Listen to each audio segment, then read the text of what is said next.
Mateus capítulo 6, versículos 19 a 21.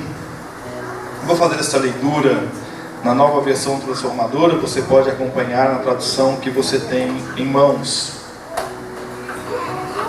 Não ajuntem tesouros aqui na terra, onde as traças e a ferrugem os destroem, e onde ladrões arrombam casas e os furtam.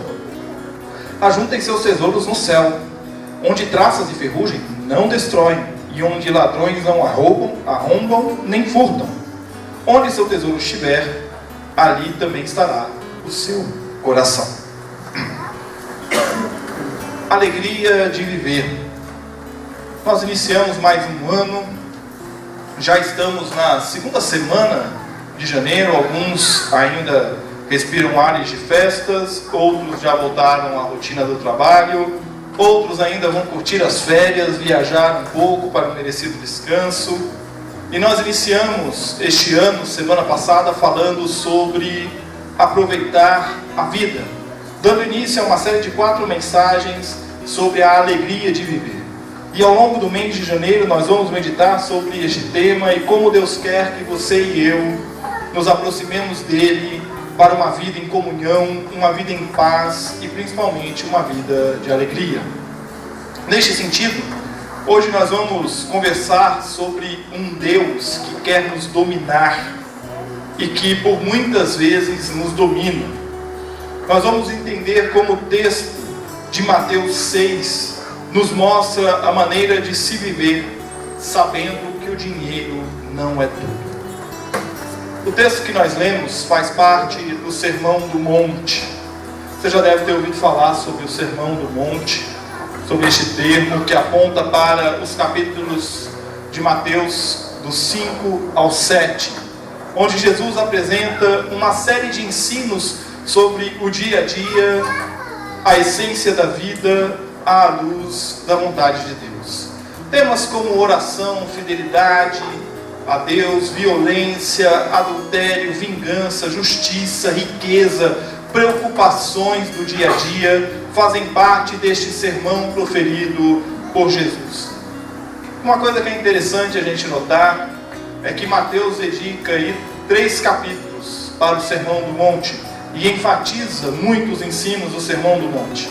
No entanto, se você for no Evangelho de Lucas, você vai perceber que Lucas faz menção a algumas passagens apenas deste sermão, não faz menção a ele como um todo, ele faz a menção de maneira mais espalhada. Por que há essa diferença entre os evangelhos? Pelo fato do propósito de cada evangelho ter sido escrito. Mateus revela como Jesus era alguém que levava as tradições de Israel à sua plenitude, e ao fazê-lo mostra que Deus se torna visível por meio dele, Jesus. Lucas, no entanto, mostra como Jesus impactou a história como um todo. Se nós pudéssemos fazer um resumo, Mateus foi um evangelho escrito para o povo judeu. Por isso, tanto a referência ao Antigo Testamento e ao cumprimento das profecias. Já Lucas apresenta Jesus para aquele povo que não é judeu. Aliás, o evangelho de Lucas é a primeira parte de uma composição que deve ser somada a Atos dos Apóstolos. Quando você termina de ler o Evangelho de Lucas, inicia a leitura de Atos dos Apóstolos, você verá que elas estão em sequência. Voltando a olhar para o nosso texto especificamente, Jesus havia ensinado o povo a orar, a oração dominical, e após ensinar o povo a orar e como jejuar, Jesus começa a falar de riquezas, sobre a riqueza. Esse bloco sobre a riqueza se inicia no versículo 19 e vai até o final do capítulo 6. E nele Jesus aborda o tema do compromisso com a justiça do reino e sua relação com os bens materiais. Em nosso trecho, Jesus está tratando especificamente da temporalidade do dinheiro e como ele é quem mais tira o sossego do ser humano. E ainda assim, de nada vale. Há, no entanto, uma riqueza que é eterna. E esta é apresentada por Jesus neste trecho. Uma riqueza que nem a traça e a ferrugem corroem. Jesus apresenta um contraste interessante aqui. De um lado, o que é corroído, do outro, o que é eterno. Os recursos que as riquezas produzem não são eternos. Eles acabam. Podem ser corroídos pelo mercado financeiro, pela variação da bolsa de valores, pelo desgaste de uma tragédia na família que dependa de você abrir mão dos seus recursos por conta de um tratamento médico e que esse tratamento médico seja caro e demore por muito tempo. Enfim, não vão faltar exemplos de como as riquezas podem ser consumidas e minadas pelo tempo. Já os tesouros que nós ajuntamos no céu não são assim. Eles são eternos. Mas que tesouros são estes? William Hendrickson, quando comenta este texto, ele aponta alguns tesouros que o próprio Jesus faz referência em outros momentos de sua vida. A nossa posição para com Deus como pessoas perdoadas é um tesouro. As orações que são respondidas por Deus, outro tesouro. Os nossos nomes arrolados no livro da vida, outro tesouro. O amor de Deus para conosco, que nós experimentamos e vivenciamos, mais um tesouro. As boas-vindas que nós damos ao próprio coração do Salvador na nossa vida, a participação plena na cruz de Cristo, a alegria de Jesus, a vitória sobre a morte, a habitação constante do Espírito Santo conosco. Todos estes são exemplos de tesouros. E se nós quisermos nos manter dentro do contexto de Mateus e do Sermão do Monte, a gente pode ir lá no capítulo 5, nos seus versos iniciais, a partir do verso 2 até o versículo 12, e ver ali nas bem-aventuranças mais tesouros que nós ajuntamos. E logo após falar do tesouro nos céus, Jesus vai apresentar nos versículos 22 e 23 uma pequena parábola, para então fechar esta primeira parte da sua fala sobre as riquezas e sobre a justiça do reino e sua relação com os bens materiais, com uma verdade expressa no versículo 24. Ninguém pode servir a dois senhores, pois odiará um e amará o outro, será dedicado a um e desprezará o outro. Vocês não podem servir a Deus e ao dinheiro. E é olhando para o tesouro no céu que eu quero te convidar a olhar para a nossa realidade hoje e pensar em como nós lidamos com o dinheiro. Para tal, eu quero primeiro propor olharmos para como fazemos do dinheiro um Deus e como Ele quer nos dominar. E depois olharemos para como Deus verdadeiro quer nos libertar. Não há outro Deus além do Senhor. Esta é uma afirmação que nós assimilamos de imediato e que nós cremos de fato que Deus é único.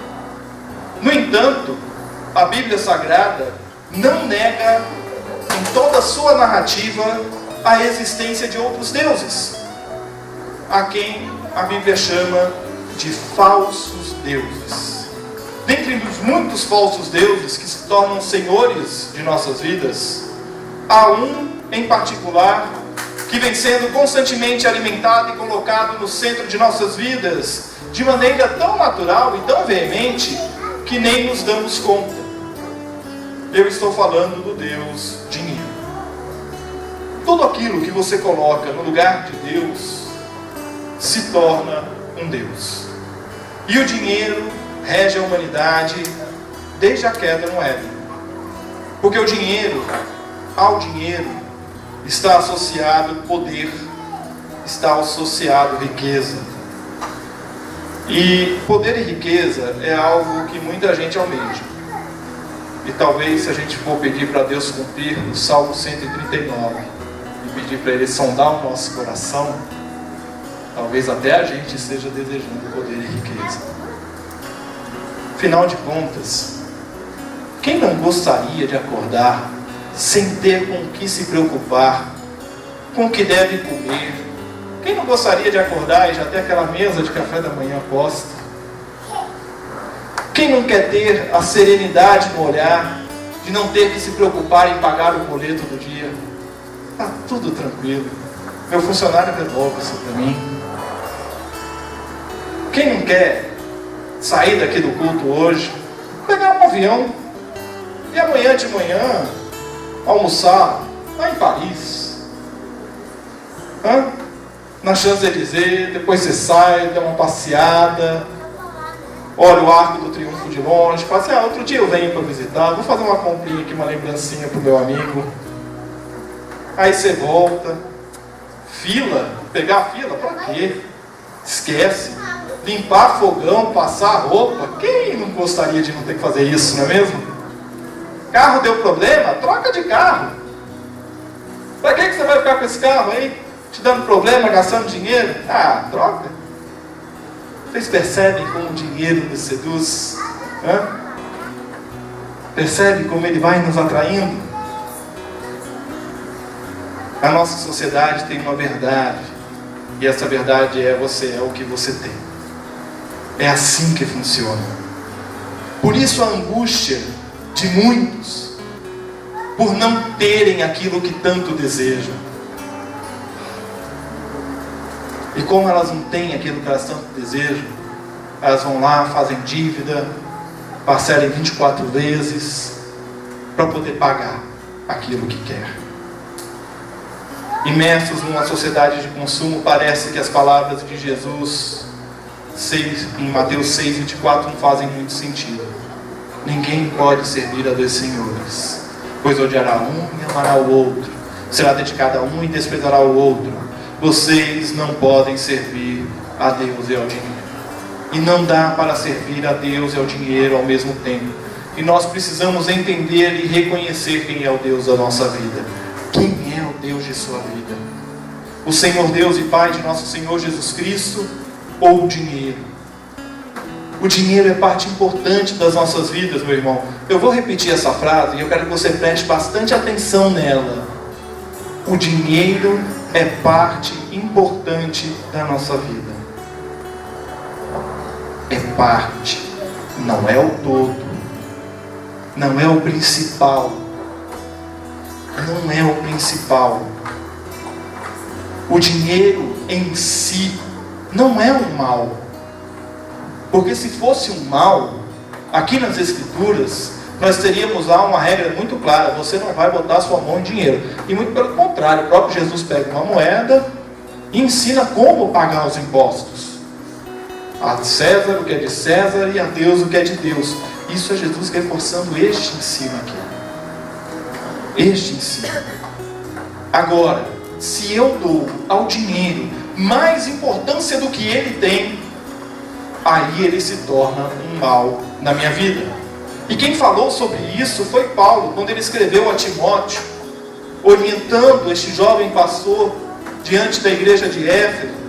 Diz Paulo em 1 Timóteo 6, 9 a 10: mas aqueles que desejam enriquecer, presta bastante atenção, aqueles que desejam enriquecer caem em tentações e armadilhas e em muitos desejos tolos e nocivos que os levam à ruína e destruição, pois o amor ao dinheiro é a raiz de todo mal, e alguns, por tanto desejarem dinheiro, desviaram-se da fé e afligiram a si mesmos com muitos sofrimentos.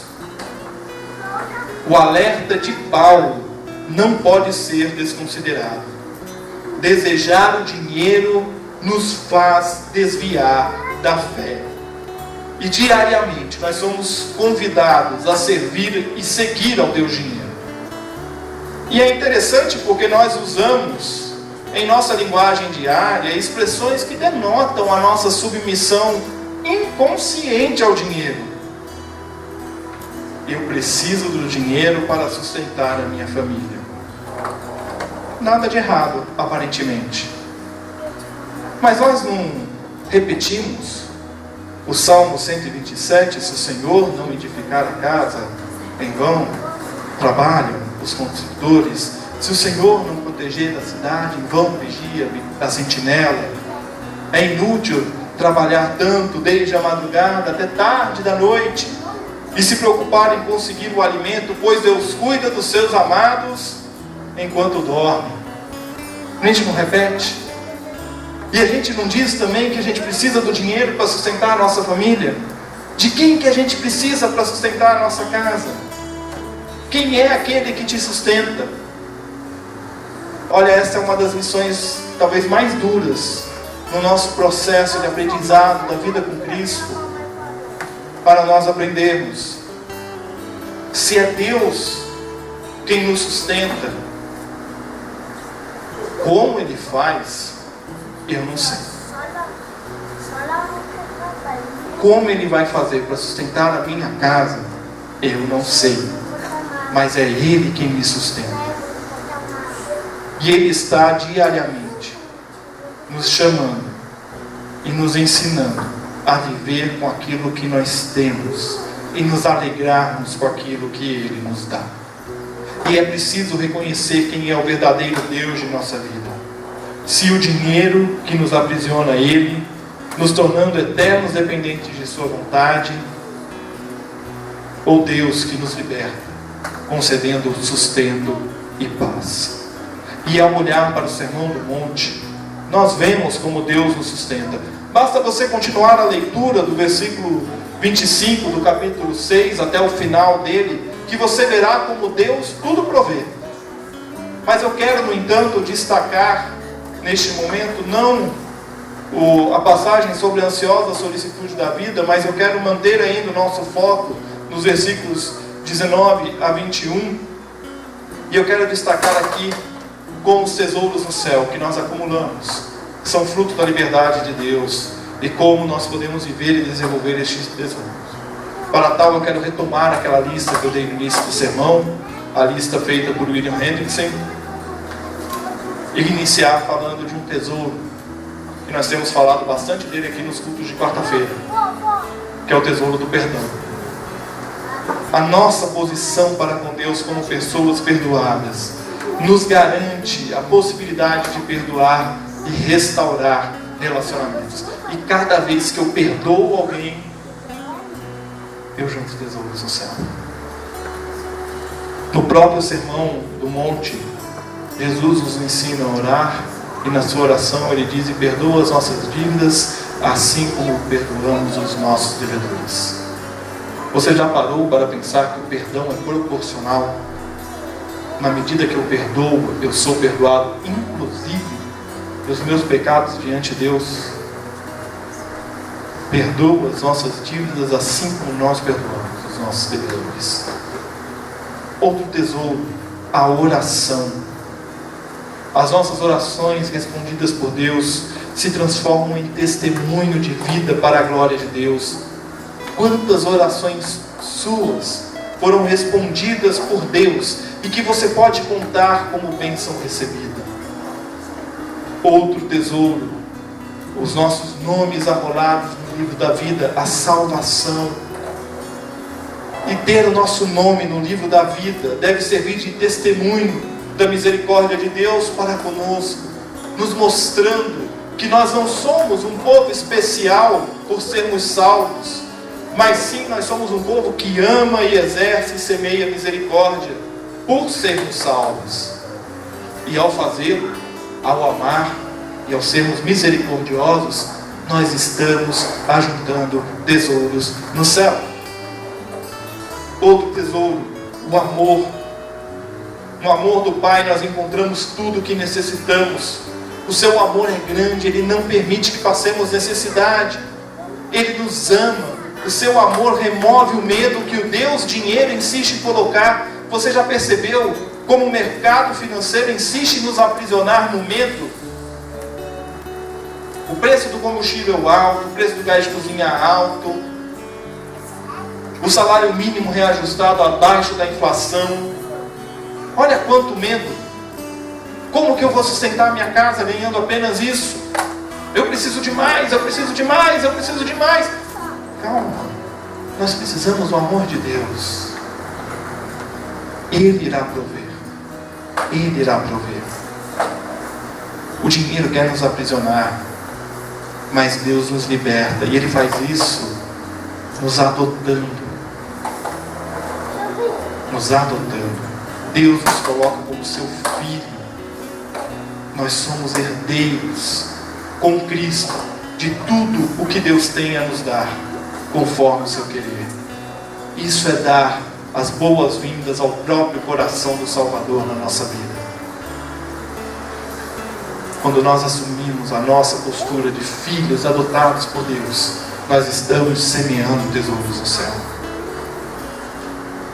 Na participação plena da cruz de Cristo, os nossos pecados são perdoados. Hoje de manhã nós falamos sobre o pacto na aula da escola dominical e como nós somos libertos, como está quitada a nossa dívida. Nós não temos mais o que temer, pois todo medo se esvai na cruz de Cristo, e agora nós vivemos para servir e amar a Deus. Se você parar para pensar no seu dia de amanhã, quem garante o seu sustento? Você tem medo do dia de amanhã? Não há o que temer. Deus tudo provê.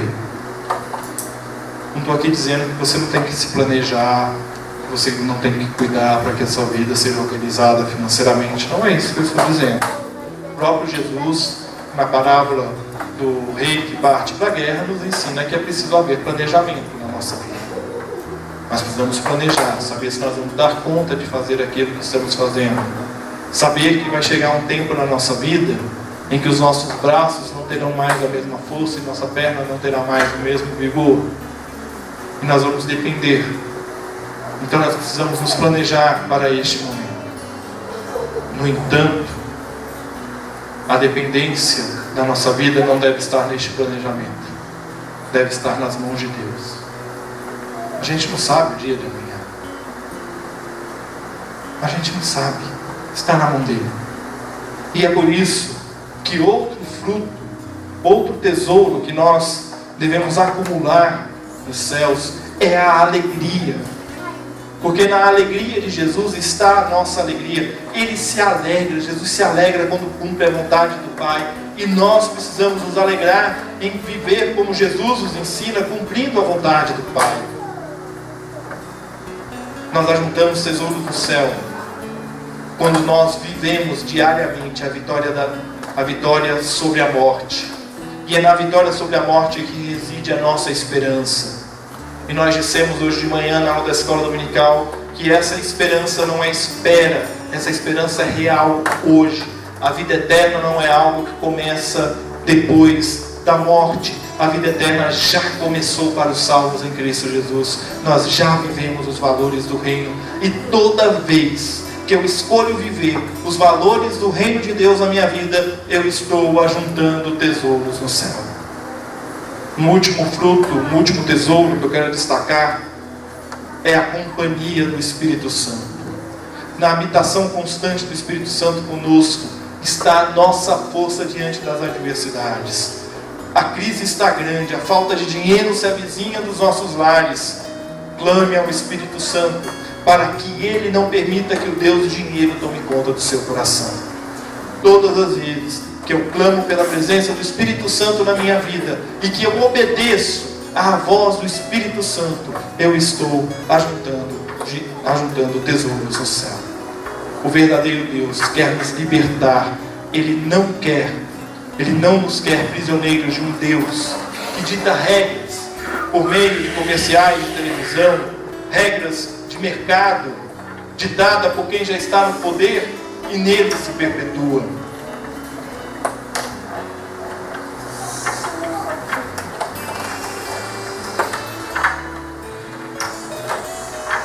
Eu não quero frustrar ninguém, mas Deus não está muito interessado na marca da roupa que você veste, muito menos no modelo e ano do carro que te trouxe até aqui, mesmo que esse carro seja um Mercedes-Benz com 48 lugares e uma catraca no meio, tá?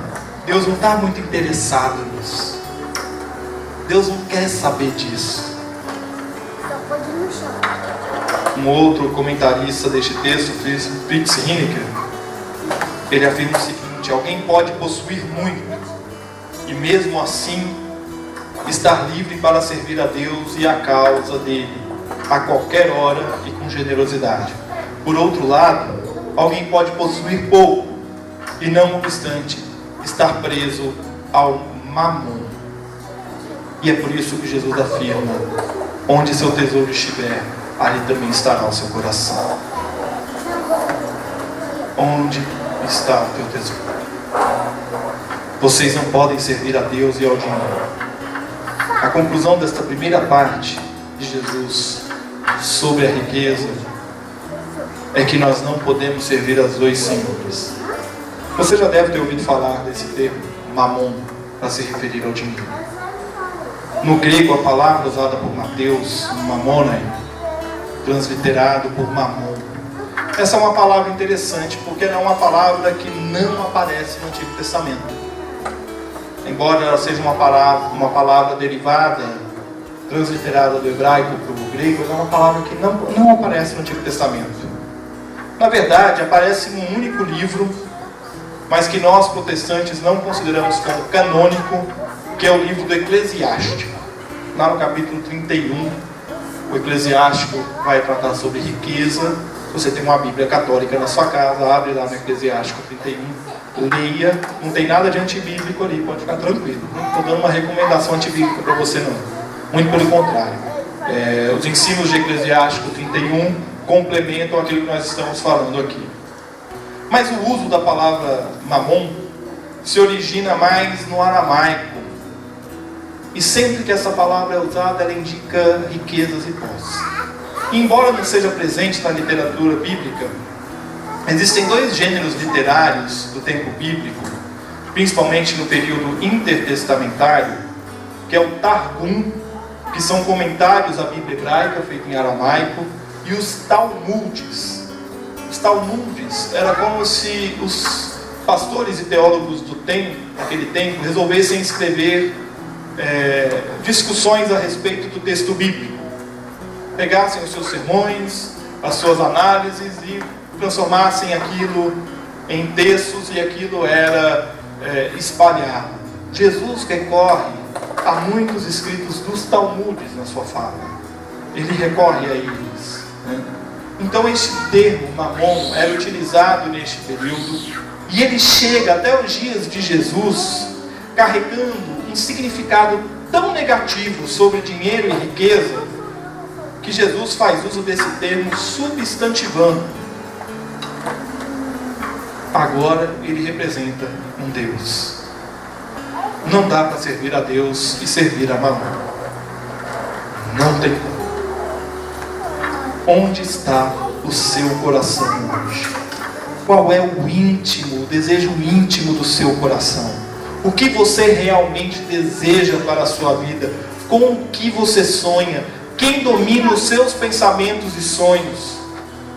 Nós devemos vigiar e cuidar para que os nossos corações transbordem da vontade de Deus para nós. Não se permita ser dominado pelo desejo de ter o que o dinheiro determina, ao invés de desejar ser filho de Deus. Concluindo, o dinheiro é um mal em si mesmo? Não é. Mas se o dinheiro for o centro da minha vida, aí o dinheiro se torna um Deus, um falso Deus. E não dedique o seu amor ao dinheiro, dedique o seu amor a Deus. Ele é o Senhor de nossas vidas. Não há outro que possa garantir a vida eterna desde já. Não permita que os ataques de mamon venham a te seduzir, a te enveredar pelo caminho do amor ao dinheiro. E as ofertas são muitas. E eles querem nos pegar pelos mais diferentes meios. Onde está o seu coração? Apegue-se a Deus. Ele dá a liberdade para nós vencermos o consumismo e pisarmos sobre a cabeça de um falso Deus chamado dinheiro. O dinheiro só será um Deus se eu assim fizer. Senão, ele será instrumento de bênção para a minha vida e a vida dos meus próximos. Quem tem determinado o rumo da sua vida, quem tem dado as regras, quem tem ditado como e quando fazer as coisas, Deus está nos chamando para uma vida de total confiança nele. Alegria de viver. Como ter a alegria de viver? Confiando em Deus, que nos sustenta, e colocando o dinheiro no seu devido lugar. O dinheiro é agente de bênção e não de maldição nas nossas vidas. E a nossa sociedade está imersa numa rotina de consumismo, numa rotina de aparências. E você é desafiado pela sociedade a ter mais e parecer mais com os que estão em evidência. Quebre essa rotina. Como? Domingo que vem nós vamos falar sobre isso. Sobre como quebrar a rotina para ter uma vida de alegria na presença de Deus. E até lá eu quero fazer o mesmo desafio da semana passada. Releia o texto de Mateus 6. Ouça novamente esta mensagem. Você vai receber o link. Ouça novamente esta mensagem. Medite novamente nessas palavras. Ore. Quebre esta cadeia de maldição do dinheiro sobre a sua vida, sobre a vida da sua família. Entregue a sua vida para Deus. Nós não podemos viver servindo aos dois senhores. Nós devemos servir ao Deus verdadeiro. E a canção que vai ser cantada agora diz muito sobre isso. Porque você pode ter tudo, absolutamente tudo, mas sem Deus tudo é nada, absolutamente nada. Vamos cantar juntos.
escreve aos Coríntios, ele diz: eu posso fazer tudo o que quero.